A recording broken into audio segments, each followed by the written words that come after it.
Just say, I mean, I think RT have done us a great service just to really show people exactly what's happening at these protests, because we've had a lot of accusations that the Gardaí are being heavy-handed, that this is peaceful protest.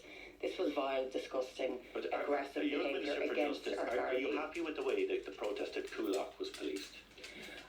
I think the Gardaí have said very clearly that lessons can be learned, and I have said that all along, that there will always have to be lessons learned. You didn't say it in relation to Coolock, because on the 16th of July, a day after that protest, you were on News at 1 and you said you were entirely satisfied with the policing response that day. Have you changed your position?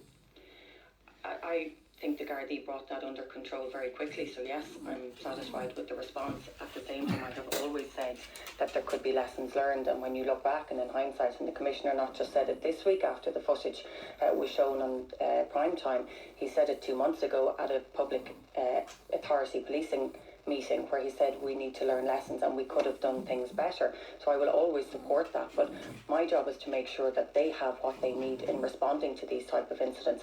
Unfortunately, they've become, I won't say commonplace, because thankfully they're not, and these people do not represent the vast majority of either those areas or the rest of the country, but in making sure they have what they want. But how could you say now that you're entirely satisfied and you were happy with the response, the way the police responded that day, given that the Garda Commissioner himself has admitted that the public order unit should not have been stood down?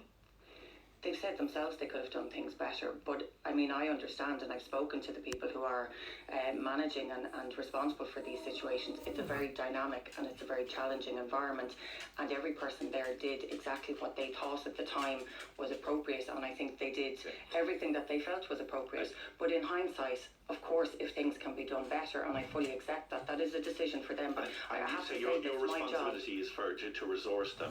Do Gardaí have access to water cannon? So we have a tender out for 2 new water cannons.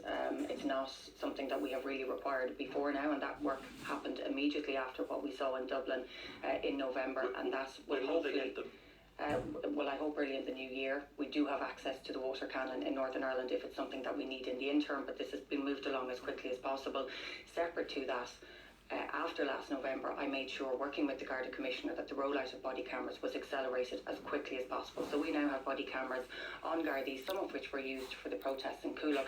But what we saw and what was evident from last week's programme was how important these are. Like we've seen, when you have the footage, when you have evidence, not only can you de-escalate a situation, but also you have the ability to bring people to court and to get guilty pleas much quicker. So making sure we have body cameras, making sure we have facial recognition so that Gardaí can identify people in CCTV much more quickly, making sure people can't cover their faces.